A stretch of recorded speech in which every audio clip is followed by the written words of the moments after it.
afternoon po sa ating lahat. Panginoon, minsan pa po Diyos, kami po ay lubusang nagpapasalamat sa iyong kadakilaan, sa iyong kabutihan. Salamat sa mga salita mo, God, na aming nga pong mapapakinggan sa pagkakataon na ito, na ang salita mo siyang nagbibigay buhay, kalakasan, pag-asa.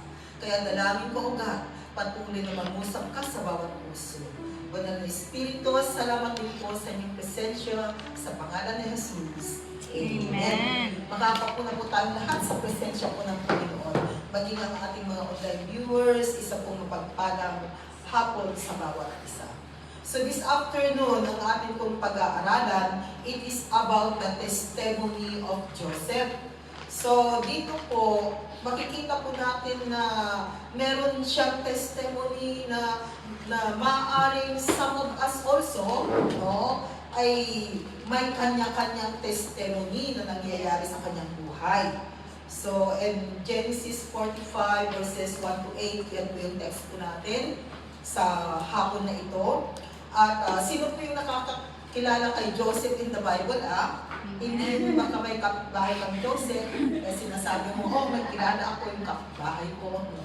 Si Joseph po na nasa Bible yung ating tatalakayin sa hapon na ito.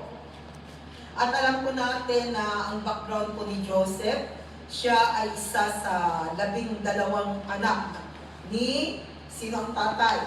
Si Jacob. Jacob na napalitan ng, siya ba yung napalitan ng Israel? Yes. Ayan, right. At ang kanyang nanay ay walang iba kundi si Rachel. So among them, yung nanay niya yung pinakamahal ni Jacob. So siya po ay pang-11 sons of Jacob. At siya rin yung paboritong anak ni Jacob. Kaya mahirap minsan kung may paboritong anak dahil tuloy nagkakagulo, no? Nagkakaroon ng silusan. At alam natin na ang nangyari po kay Joseph during that time, dahil nga sa selos ng kanyang mga kapatid, sila po ay ipinagbili sa Midianite merchant na dinala siya sa Egypt. And then, yung Midianites na yan ay ibinenta ulit siya, no? Kay Potiphar, one of Pharaoh's officials. Nung ibinenta po si Joseph, he just only 17 years old. So kung tutuusin, bata pa siya, no? Bata rin siya na talagang na-experience niya yung hirap ng buhay. Hindi madali. Yung ikaw ay ipagbibili mismong kapatid mo, di ba? Yung nagtangka ng masama sa buhay mo, mismong kapatid. 13 years as slaves. So, ibig sabihin, 13 years na naging slave siya in Egypt. Pero dumating yung time at the age of 30. Sa pagiging 13 years niya as slaves, 3 years doon na siya ay nasa kulungan. And then after that, at the age of 30, he became the second ruler of Egypt. Yun yung background po ni Joseph. Kaya dito po sa ating text in Genesis 45, basahin po natin in verses 1 to 8. Sabi ko dyan, Genesis 45. Then Joseph could no longer control himself before all his attendants and he cried out. Ito yung time na nagkaroon ng famine and then itong mga kapatid niya ay pumunta ng Egypt para bumili. Pero in the first place, hindi pa po nagpakilala si Joseph. Pero ito yung pangalawang beses na pagpunta ng kanyang mga kapatid para bumili po ng pagkain in Egypt, and then ito na yung time na nagpakilala po si Joseph. Kaya sabi dyan, then Joseph could no longer control himself before all his attendants and he cried out, have everyone leave my presence? So there was no one with Joseph when he made himself known to his brothers. Imagine, within 13 years na hindi sila nagkita-kita. And then verse 2 sabi dyan, and he wept so loudly that the Egyptian heard him, And Pharaoh's household heard about it. Kasi hindi po nila makilala si Joseph on the first place kasi gumagamit siya ng interpreter ba? Nung kinakausap niya yung kanyang mga kapatid. Siyempre, hindi nyo expect ng kanyang mga kapatid na siya na pala yung Joseph na ibininta nila noon na kapatid nila. No? And then, sabi diyan sa verse 3, Joseph said to his brothers, I am Joseph. Is my father still living? But his brothers were not able to answer him because they were terrified at his presence. Kahit na siguro yung bang ginawa mo ng hindi tama, yung kapatid mo, yung mismong kapatid mo, and then darating yung time, bigla na lamang makikita mo siya at ibang-iba na. Kasi during that time, ito kasing si Joseph, he is dreamer. Nandun na nanaginip siya na ang panaginip niya ay nagbabow down yung 12, no? Which is 11 brothers at yung ama. Kaya tuloy pati yung father niya noon hindi maniwala. No? Pero dito po talagang yung fulfillment ng kanyang dreams. And then in verse 4, sabi diyan, Then Joseph said to his brothers, Come close to me. When they had done so, he said, I am your brother Joseph, the one you sold into Egypt. Okay. So before that, stop muna tayo. So what are the characteristic of Joseph na makikita po natin dito from verses 1 to 4 na ating binasa? So makikita po natin that one characteristic of Joseph is that forgiving spirit. Forgiving spirit, mga kapatid. Sa atin kaya, dumating man tayo sa sitwasyon na may gumawa ng hindi tama sa atin, kaya ba natin silang patawarin? Ito, grabe, bininta ka. Nag-suffer ka. Naging alipin ka. Napunta ka pa sa kulungan. Kaya mo bang magpatawad? With the grace of God. Si Joseph, yan, kaya nga sabi ni forgiving spirit, in spite of that, talagang dumating yung time na nung magkita-kita muli silang magkakapatid, nandun ay pinakilala niya kung sino siya. Kaya nga doon sa ating binasa, sinabi niya na ako si Joseph na inyong ibininta. Sabi. So, forgiving spirit. In Matthew chapter 6, verses 14 to 15, as our supporting verse, sabi po doon, For if you forgive men when they sin against you, your heavenly Father will also forgive you. Kaya mahalaga pong magpatawad because we don't have any option but to forgive those na nagkasala sa atin. Dahil ang sabi doon sa verse 15, But if you do not forgive men their sins, your Father will not forgive your sins. So, ibig sabihin mga kapatid, wala tayong pagpipilian, kundi patawarin ang mga taong dapat patawarin sa buhay natin. Dahil kung hindi natin sila patatawarin, sabi po dyan, hindi rin po tayo patatawarin ng Diyos. So, anong pipiliin mo? Kung hindi ka patatawarin ng Diyos, saan ka mapupunta? Isa eternal damnation, isn't it? Kaya we don't have any option but to forgive. Siguro kaya ganito yung sinabi ni Lord. Dahil alam niya na kung hindi tayo magpapatawad, hindi lamang eternal damnation, kundi napakabigat po ng puso. Mabigat ang pakiramdam. No? Yung bang masayang-masaya ka, no? And then biglang nakita mo yung kagalit mo, nawala, nagbago yung emosyon, nawala yung kagalakan.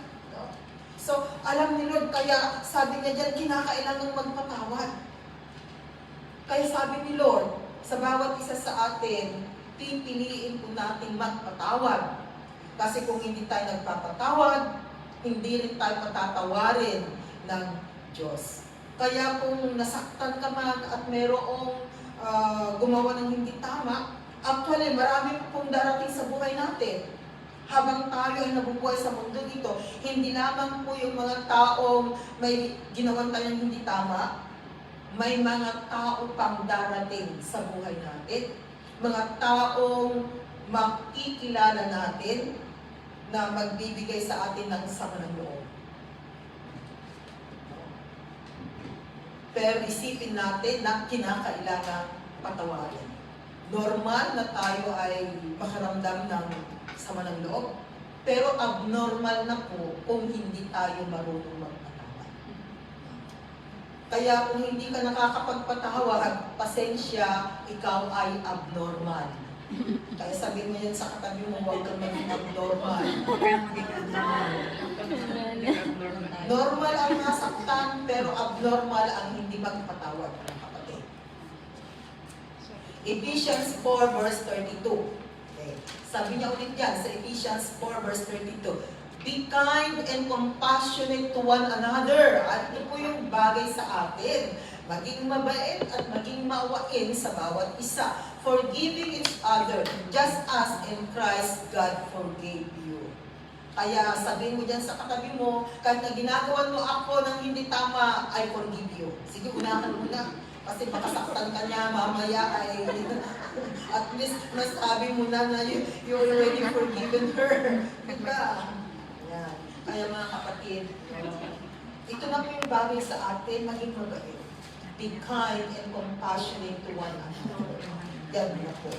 Okay. Another po na characteristic ni Joseph na makikita natin is that love and caring for his family. Yung andun pa rin po yung pagmamahal, yung care niya sa kanyang family. Kasi nga nung nagkaroon ng taggutom, di ba, biglang sumulpot yung kanyang mga kapatid para bumili.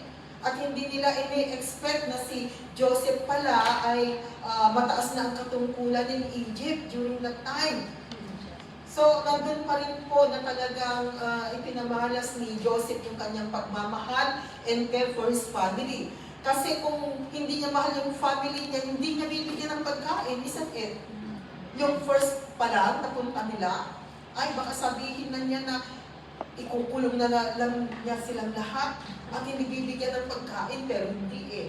No? Kundi nandun pa rin. Actually nga, ibinalik pa nga niya yung mga pambili sana, di ba? Nabuksan nila na nasa kanilang mga sacks, yung pambayad during that time. Pero makikita po natin dito na although ginawan siya ng hindi tama, nandun pa rin po yung pagmamahal. Yung care po niya sa kanyang pamilya. Maaari siguro sa atin, no? Buti pa hindi ko kadugo. Kasi minsan gano'n eh. Pero alalahanin mo, blood is thicker than water pa rin, mga kapatid. No? Di ba kasabihan natin mga Pilipino yan?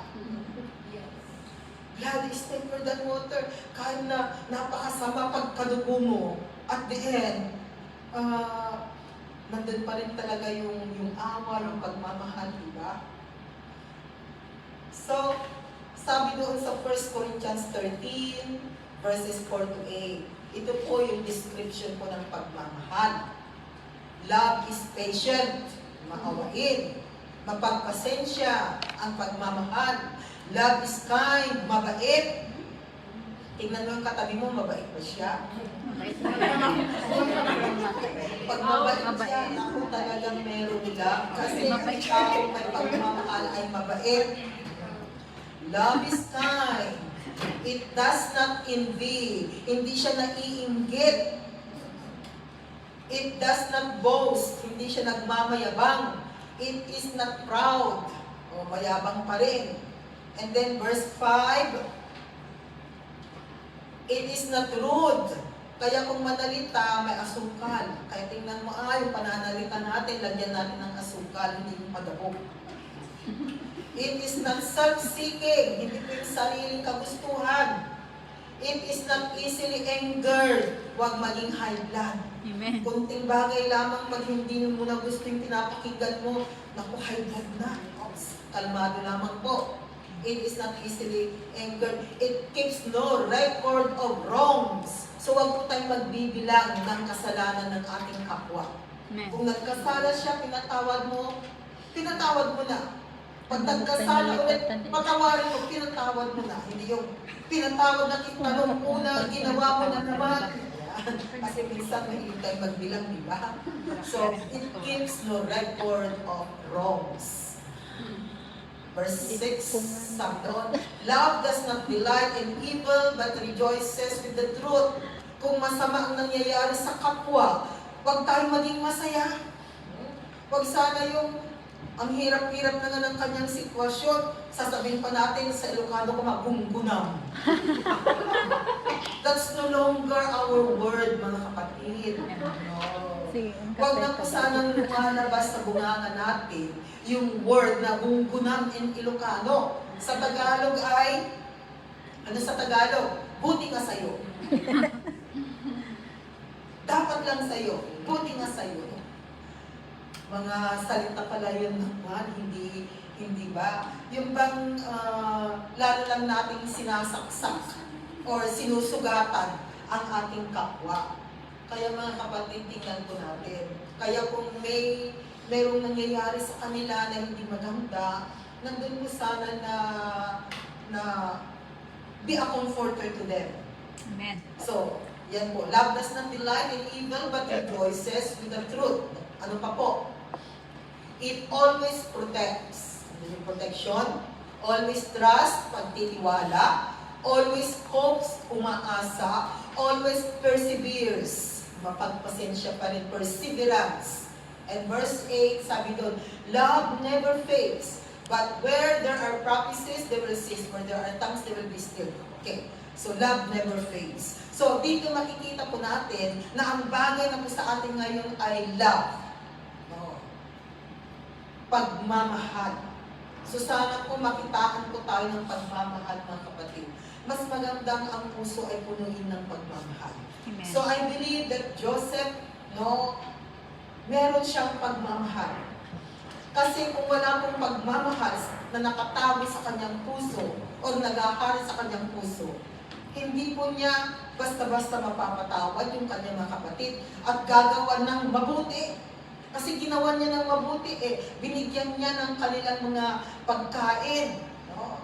At saka hindi lamang yan, kundi nandun na talagang inimbitahan niya yung kanyang family.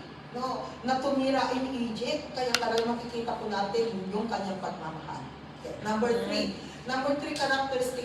characteristic of Joseph is that never talk against them. Never talk against them. Yun ba? Nung nakita niya yung kanyang mga kapatid, hindi siya nagsalita na sinabi niya na, oy kayo, ganito ang ginawa ninyo sa akin noon. Kundi nung ipinakilala lang niya yung kanyang sarili, ako si Joseph na inyong ibinenta. That's all. Diba? Yung verse 4 kanina. Colossians 3 verse 13, bear with each other and forgive whatever grievances you may have against one another. Still pa rin, forgiveness. Forgive as the Lord forgave you. Kaya, pag pinatawad na natin, kalimutan na natin. Huwag na tayong magsalita ng kung ano-ano. Minsan sinasabi mo, o sige, patatawarin na kita.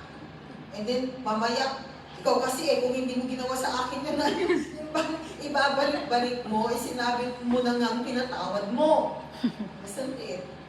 Kaya tingnan natin, baka sinasabi natin sa isang tao, sige, patatawarin na kita. And then, may karugtong I already forgiven you. And then mamaya ng konti, after 5 minutes, alam mo, kung hindi mo ginawa sa akin yun, sana hindi tayo ganito. Ayan, bumalik ka na naman. No? So, wag na po sana. Pag tapos na. No? Tapos na siya. No? Ikandado na, sarhan na siya. Another characteristic is that willing to help. Willing to help. Proverbs 11 verse 25. Sabi niya, a generous man will prosper. He who refreshes others will himself be refreshed. Kaya maganda po ang taong mapagbigay. Amen. Kaya sabihin mo dyan sa katabi mo, huwag kang maging kuripot. Huwag kayong maging kuripot. Okay, sabihin mo ulit, huwag kang maging Manny Pacquiao. Huwag kayong maging. Kasi ang kuripot ng tao, tikom ang palad eh. Ayan o, singero. No? Kundi, karapista po tayo. Kasi tingnan niyo, a generous man will prosper. Kung gusto mo na ikaw ay pagpapalain ng Panginoon, ayan, mapagbigay, mapagkawang gawa, mga kapatid. He who refreshes others will himself be refreshed. Hindi ba ninyo napapansin na kung kayo yung taong matulungin, no? Pag ikaw ang nangangailangan ng tulong, bigla na lamang, andyan na kaagad yung tulong. Nararanasan mo talaga, nai-experience mo, hindi mo pa sinasabi, pero tanggap mo na kaagad. No? Ang bilis ba ng dating ng tulong sa'yo? Kaya ito po yung kagandahan, mga kapatid, na talagang pag tayo ay matulungin, pag tayo mapagkawang gawa, pag tayo po ay mapagbigay, pag tayo ay nangangailangan, marami din po ang magbibigay sa atin, marami din po ang tutulong sa atin. Amen.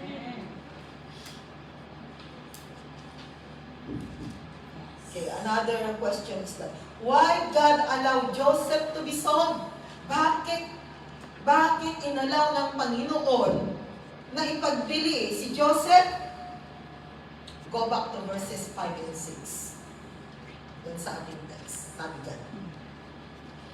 And now do not be distressed, and do not be angry with yourselves for selling me here, because it was to save lives that God sent me ahead of you. Verse 6, sabi dyan, for 2 years now, there has been famine in the land, and for the next 5 years, there will be not be plowing and reaping. So dito po, ang tanong kanina, why God allowed Joseph to be sold? No? Sabi po dyan sa verses 5 and 6 is that to save lives. To save lives. There is a reason. There is a purpose. Kaya pala no wonder, hindi man po natin naiintindihan minsan ang mga nangyayari sa buhay natin. Lalo na po pag dumaraan po tayo sa mga sufferings, sa mga testing, sa mga trials na nangyayari sa buhay natin. Meron at merong purpose, reason ang Panginoon kung bakit nga ba.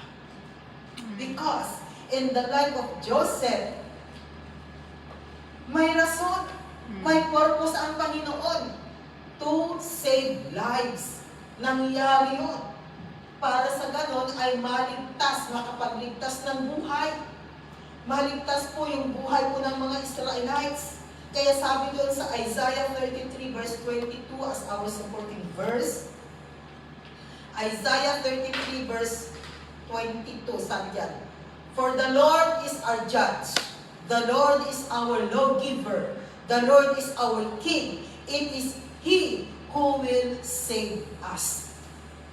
Kaya minsan po hindi po natin maunawaan, no, ang pamamaraan ng Diyos.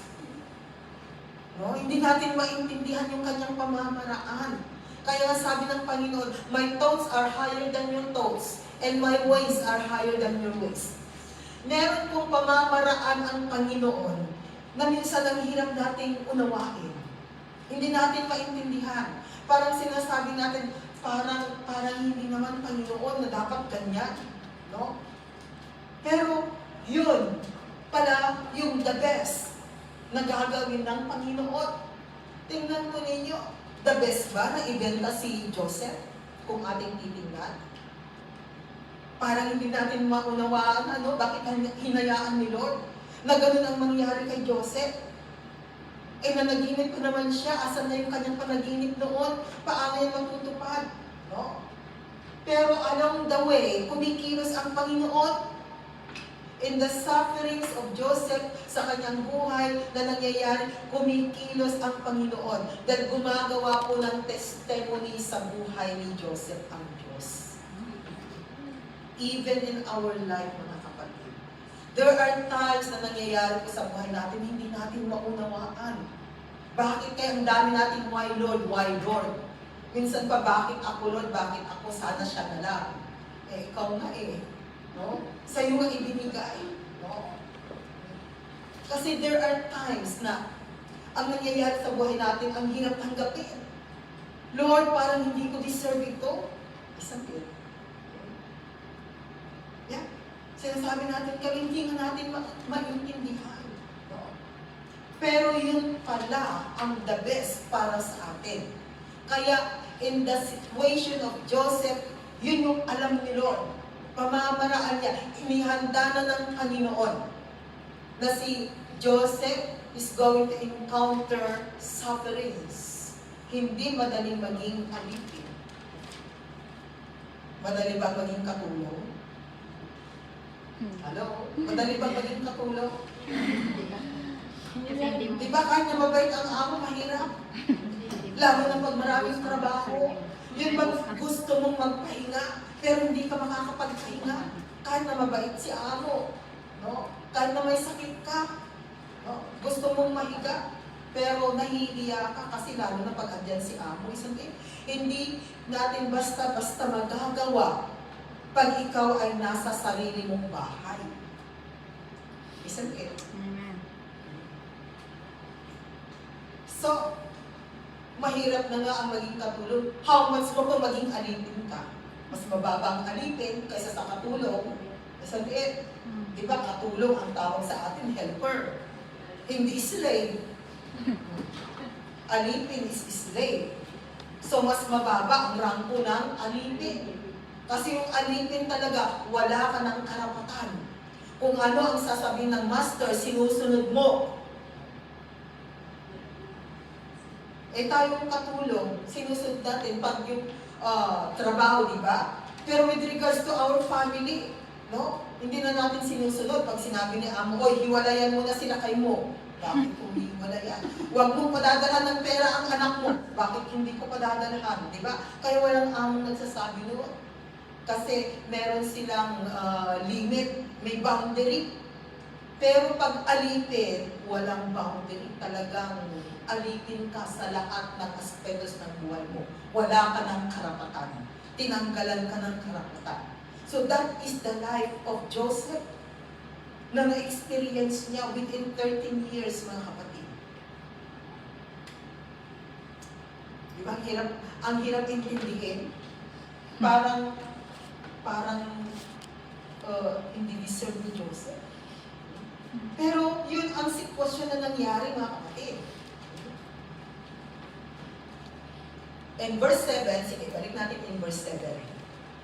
Verse 7, sabi dyan, but God sent me ahead of you to preserve for you a remnant on earth and to save your lives by a great deliverance.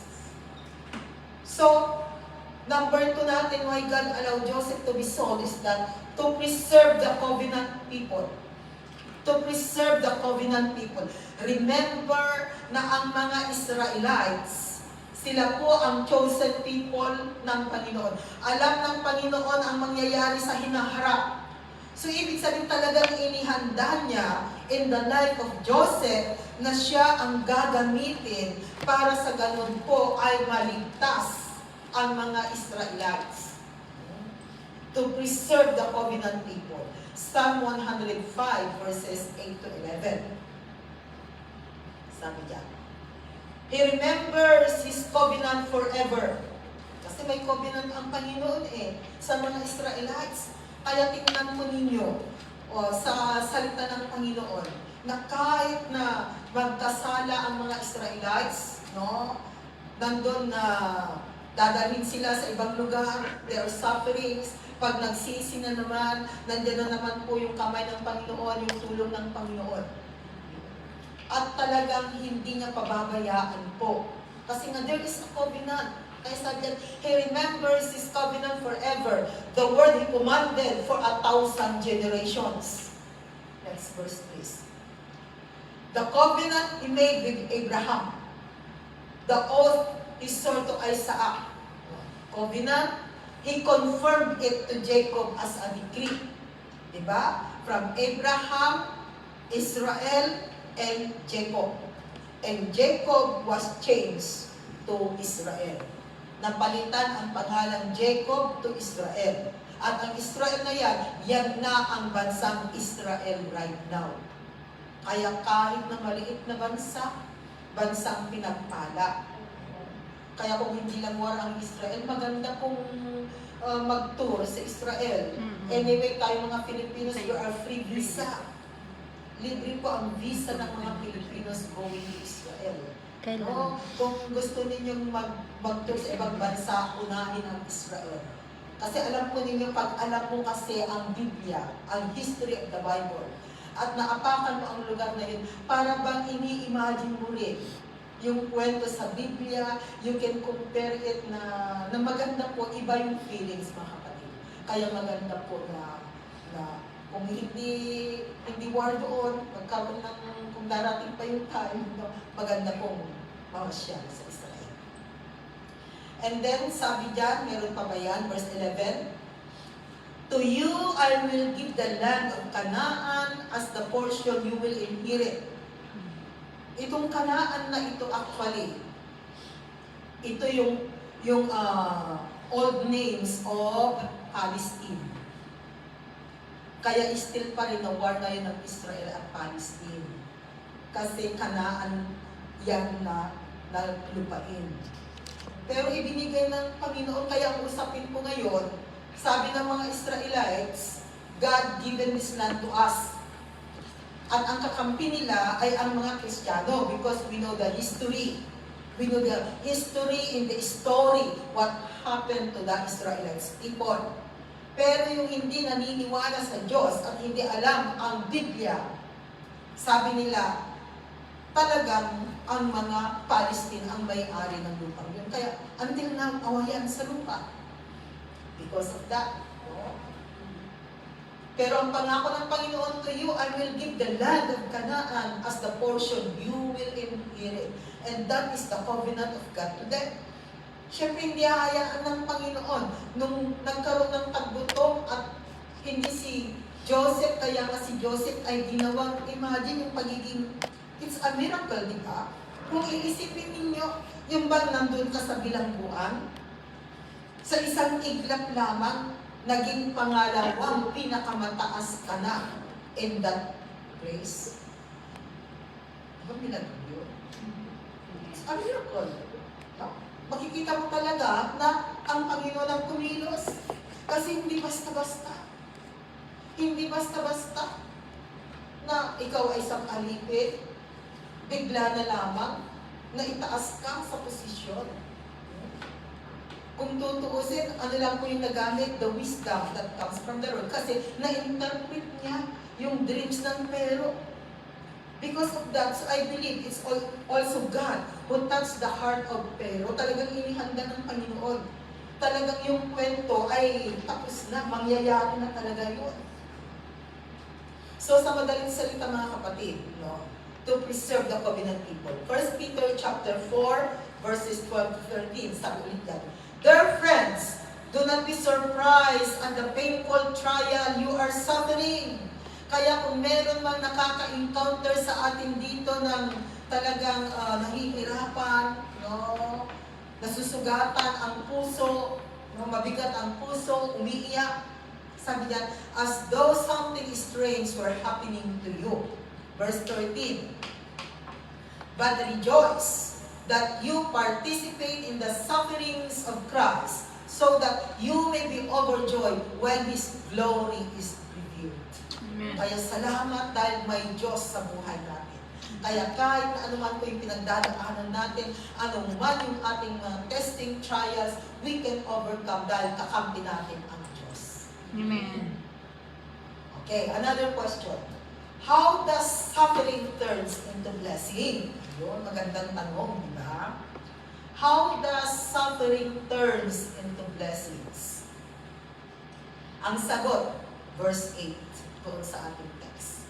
Sabi niya sa verse 8, so then, it was not you who sent me here, but God. He made me father to Pero, Lord of his entire household and ruler of all Egypt. Kaya, dito makikita po natin na ang Panginoon, no? Ang Panginoon po ang gumawa. Kaya yung suffering ni Joseph, it turns into blessing sa isang iglap ng kapatid. Kaya mas maganda po yung ihirap muna kaysa sa ginhawa. Isa din. Kaya, di ba rin nandun tayo mga bata pa, mahirap ang buhay. No? Nakaka-relate din ako kay sister kanina, nung nag-aaral siya. Kami nga noon, no? Kami noon, boarding house din kami, kaya yung mga kapitbahay ko noon, nung kami nag-aaral, did you know na ang budget namin for 1 week ay 30 pesos? 30 pesos. That is in the year 1980. When I was Malaki ba yan? Sa kanila. 30 pesos ang allowance namin, ang cash namin. Magdadala kami ng talbos ng kamote, lahat. May mga gulay kami mga dala-dala. Pag merienda time, hindi kami makapag-merienda ng soft drinks. Alam ko niyo ang merienda namin yung sago kasi mas mura yung kamote food. Gusto lang namin mag-aral. But praise the Lord, dahil kung tinitingnan ko, alam ko ninyo yung mga kapitbahay ko doon na kasama ko nag-aaral noon. Kahit pa paano po pinagpala kami. Nakatapos kami sa aming pag-aaral because ayun nga, perseverance. Kasi nakita namin kung ano po yung hirap ng aming mga parents sa pagpapaaral. Para lamang makapag-aral. Pero ang mga bata ngayon, sagana na nga sila pero parang wala pa rin. No? Na kung tutuusin, madaling hanapin na ang pera ngayon. Ibang-iba. No? Ibang-iba mga kapatid. Ang sitwasyon ngayon. Kung sasabihin mo nga sa mga bata, parang ayaw nilang maniwala. Na kung magluto ka ng isang itlog, hahatiin sa 4, ayaw nilang maniwala. Kasi sa kanila, merong itlog, merong sausage, hotdog, fried chicken, may cheese, may ham, ano pa. Diba? Social na ang mga bata. So, mas maganda yung sufferings muna. At least, naranasan natin kung paano mahirap mag-aral. No? Dahil gustong mag-aral kahit na hindi kaya ng magulang. No? Kaya ako noon, si Kuya, sabi ni Kuya, tutulong na lang ako sa paghahanap buhay. Ang talo ng plano nun. Naaling tayo, ipag-alalan tayo. Ta isuntutot yung tumulong, ta isunti agad yung utak na. Kaya ako yung unang nag-aral sa amin. Nung nakapagtapos ako, sakalang nag-aral si Kuya. Nag-aral ni electronics niya. May 1 year, wala. That's the time. Which is, talagang mas maganda yung sufferings muna. Nung ako'y maliit, nung nasa bukid ako, pag nakakita ako ng eroplanong lumilipad, sabi ko, oy, eroplano, sasakyan kita pagdating nung nagbalag. Pagdating ng takdang panahon, gumaganyan ako, tinuturo ko yung eroplano. No? Naririnig ako ni nanay, sabi ni Ina, ay na anak ko, ang kaunay nga, ag-ambisyon. Pero alam mo, maganda ang may pangarap. Kasi nandun i-dinideclare. Pero yun pala, darating yung time. No? Oh. So, ang mahirap na naman, no, tumanda na ako sa ibang bansa, hindi na sa Pilipinas. Parang tumira lang yata ako ng Pilipinas within 22 years. Kasi 22 years old ako nung natutong mag-abroad. 22, ang 62 ako, hindi 40 years. Outside the Philippines. Kaya pag ako'y dumarating ng Philippines, hindi ako marunong mamalengke sa Pilipinas. Kasapulan ng adayanin ko. Kasi hindi ako marunong, parang iba yung pakiramdam. Yung bang parang hindi ka marunong bumili kasi ibang-iba doon eh. Yung iba gada nga 20-30, iba yatak na dahapos. Kayang $10 lang tibayad na. Diba? Hindi ako marunong tumawad. Kung ano yung sasabing presyo, ibibigay ko kaagad. Kaya pag ako namamalengke, kadwak ni aling ko. Because of that. Pero dito, kahit na mag-isa ka, kahit na saan ka sumulpot, okay lang. Doon hindi ako makasakay ng bus na nag-iisa. Kaya, may difference actually. Kaya nga noong COVID time, yun ang pinakamatagal kong bakasyon sa Pilipinas na lockdown. So it turns to blessing to me. Kasi I stay 8 months. Pinakamahabang bakasyon mula nung ako'y natutong umalis ng Pilipinas. Kasi magbabakasyon ka, di ba, 1 month lang, after 2 years, di ba ganon? At least ngayon, yearly, at least naman yearly kami ngayon, kaya praise the Lord. Amen. So praise the Lord. Mas maganda po yung naghirap ka muna and then at the end makikita mo kung paano po yung ginawa ni Lord na pagpapala. Noon nga pag umuulan, ang tudtod amin yung bubong, no? Tinitingnan ko, parang ang gaganda ng bahay ng aming mga kapitbahay. Parang kami yata yung parang pinakakawawa ng bahay. Ganon yung tingin ko noon. But praise the Lord. Pero tinitingnan ko ngayon, sabi ko, Lord, salamat. Kaduro na napig sa titudon, haano nga ang tudtod, tibungan. Haano nga masaprihan, tibalay. Diba? So talagang mas maganda po yung sufferings muna. And then, doon mo makikita at the end na talagang yung pagkilos ng Panginoon sa buhay. So in the life of Joseph, no, talagang makikita po natin na itinaas siya ng Panginoon. Kaya nga sabi doon sa Philippians 1 verses 27 to 30, whatever happens, conduct yourselves in a manner worthy of the gospel of Christ. Then, whether I come and see you or only hear about you in my absence, I will know that you stand firm in one spirit, contending as one man for the faith of the gospel. Next verse, please. Without being frightened in any way by those who oppose you, this is a sign to them that they will be destroyed, but that you will be saved, and that by God. Kaya maganda pong maglingkod kay Lord. Verse 29. For it has been granted to you on behalf of Christ, not only to believe on Him, but also to suffer for Him. How much more ngayon at meron tayong Kristo sa buhay. Nakakampi na po natin siya sa lahat ng laban natin sa mundo ito. And verse 30, sabi diyan, since you are going through the same struggle you saw I had, and now hear that I still have. Kaya even Apostle Paul, talagang naranasan nila mga kapatid, ang mga sufferings sa kanilang paglilingkod sa Panginoon, even in their personal life. Pero makikita natin dito na there is purpose for everything. Amen. Kaya ganun din po tayo. No? Huwag tayo mawalan po ng pag-asa. Kung dumarating tayo sa mga sufferings, okay lang yan. Dahil at the end of suffering, blessing is there. Yes. Tatandaan mo yan, kapatid. At the end of suffering, blessing is there, mga kapatid. Hindi po natutulog ang Diyos na ating pinaglingkod. Amen. 1 Peter 5:10. Sabi niya ulit dyan sa 1 Peter 5:10, and the God of all grace, who called you to His eternal glory in Christ, after you have suffered a little while. O, tingnan po ninyo, hindi permanent, a little while lamang po. Will Himself restore you and make you strong, firm, and steadfast. So because of the sufferings na nai-encounter din po natin, di ba lumalakas tayo sa ating pananampalataya sa Panginoon?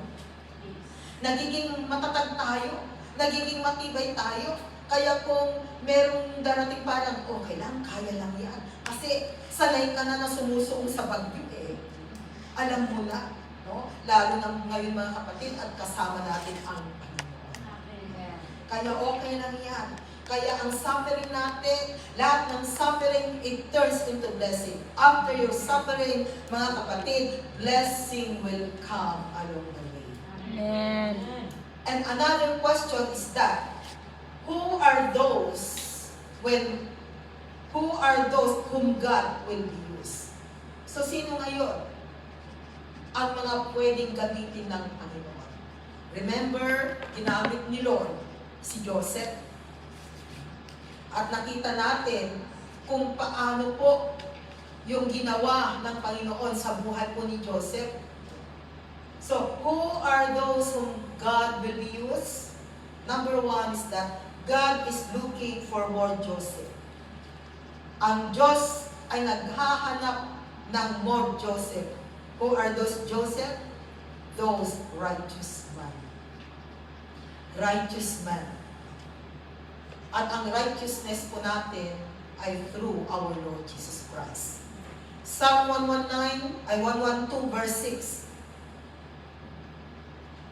Psalm 112 verse 6. Surely he will never be shaken. A righteous man will be remembered forever. Kaya ang Diyos po ay naghahanap ng more Joseph. And they are the righteous man. At sabi ko nga, we are righteous because we have Jesus Christ in our life. Our righteousness is in the Lord Jesus Christ. Psalm 34 verse 19. Sabi niya ulit, yan. A righteous man may have many troubles. Magkaroon ka man ng maraming mga troubles, mga kapatid, but remember, but the Lord delivers him from them all. Hindi, ang ganda po. Kaya panatilihin po natin na tayo magiging matuwid sa paningin ng Panginoon. Dahil sabi diyan ang pangako ng Panginoon, dumating man po ang maraming trouble sa buhay natin, but God is able to deliver them all. Them all, the word all, lahat. Kaya mga kapatid, just keep on serving the Lord. Another is that those who trust God and acknowledge God. Yan po yung hinahanap ng Panginoon. Those who trust God and acknowledge God. Kaya kung ikaw ay nagtitiwala sa Diyos and you are acknowledge Him as your Lord and personal Savior, ikaw ay gagamitin ng Panginoon. Romans 8 verse 28. And we know that in all things, God works for the good of those who love Him, who have been called according to His purpose. So alam po natin mga kapatid na ang Diyos po ay kumikilos sa lahat ng bagay. No? Kumikilos ang Panginoon for those who love Him. Kaya kung mahal natin ang Panginoon, nandyan po siya, kumikilos po siya sa buhay ng bawat isa sa atin. At ang bawat isa po sa atin ay tinawag ng Panginoon, may plano, may purpose ang Diyos. So hindi lamang po tayo, no? May reason, may purpose ang Panginoon kung bakit niya tinawag ang bawat isa sa atin. Napakapalad po natin. Dahil isa tayo sa pinili ng Panginoon, isa tayo sa binigyan ng Panginoon ng pagkakataon. Kasi tingnan po ninyo, marami pong tao sa mundong ito na still pa rin na ang buhay po nila ay hindi nila maunawaan. Marami pa rin silang katanungan na naghahanap pa rin ng solusyon sa kanilang buhay. Pero ikaw at ako, dahil nakilala na po natin ang Panginoon, so hindi na po tayo makukonfuse. No? Alam na natin, makukunawaan na natin. Dahil meron tayong Diyos na lalapitan at kakapitan. Dumating man po ang mga sufferings sa buhay natin. Pero marami po sa mundong ito, may mga tao pa na talagang pinagsasalitaan nila ng masama ang Diyos. Lalo na pag iba nang nangyayari sa kanilang buhay. Kasi nung bata ako talagang, yung kapitbahay namin talagang narinig ko kung paano niya murahin ang Panginoon. Siguro sa hirap na kanyang nararanasan. Na nagsisigaw siya na, totoo bang may Diyos? Yan ang kanyang isinisigaw. Kasi kung ikaw ay totoong Diyos, bakit ganito ang buhay? So kawawa sila. Dahil hindi nila nakita, naunawaan ang na mayroong Diyos na handang tumulong sa kanila.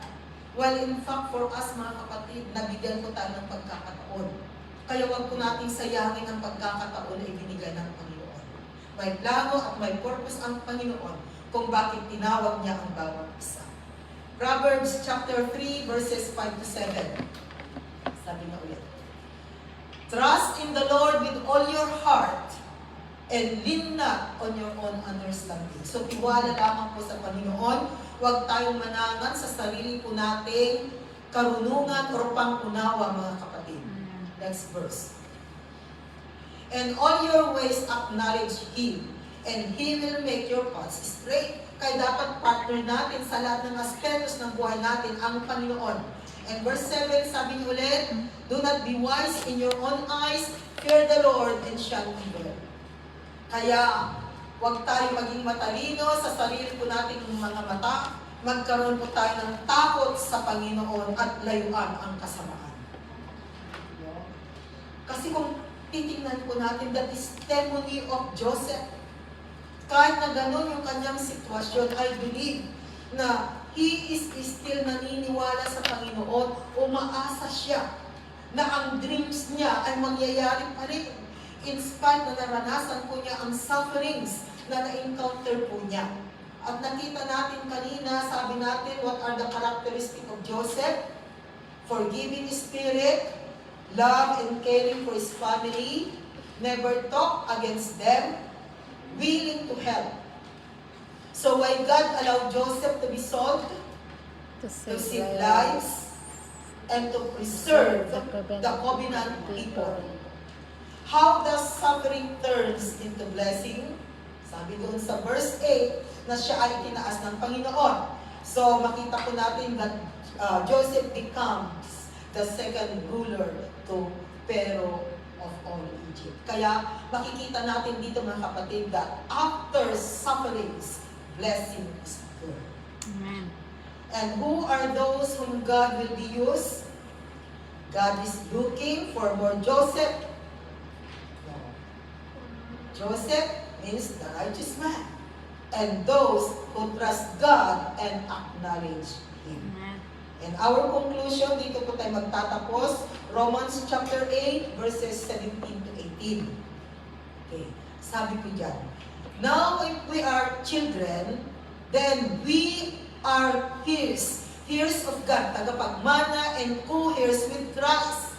If indeed we share in His sufferings in order that we may also share in His glory.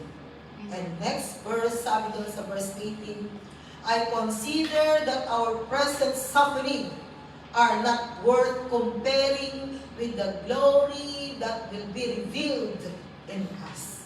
Kaya mga kapatid, kung may mga sufferings man po sa buhay natin, huwag tayong mag-alala, kasama natin ang Panginoon. Amen. At alam natin na merong gagawin ng Diyos sa buhay ng bawat isa.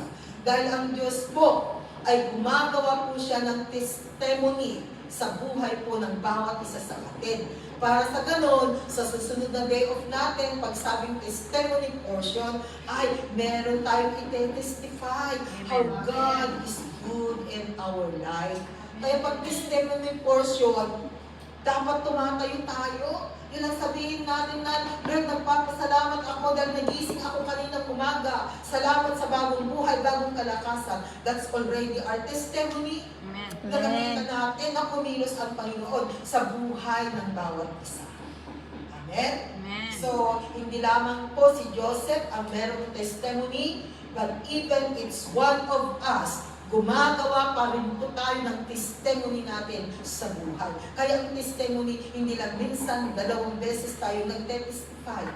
Because ang Panginoon po ay maraming mga ginagawa sa buhay natin that we can testify the goodness of God. Amen. Amen? Panginoon, salamat o God sa iyong salita. Salamat, Panginoon, sa buhay po ni Joseph o God, na dumating man po siya, Panginoon, sa sitwasyon na mahirap, sufferings ang kanyang na-encounter. Pero at the end po, God, pinagpala mo po siya, Panginoon. Ginamit mo ang kanyang buhay, Panginoon. Kaya, O God, alam po namin, O Diyos, na sa mga sufferings din po na aming nararanasan, nandun din, Panginoon, na gumagawa din po kami ng testimony sa buhay namin. Lalo na po ngayon, Panginoon, at kasama ka namin, partner ka namin, Panginoon, sa pag-araw-araw po namin buhay. Maraming salamat, O God, at ibinabalik ko sa mataas na papuri sa pangalan ni Jesus. Amen. Balik ko po sa amin. Amen.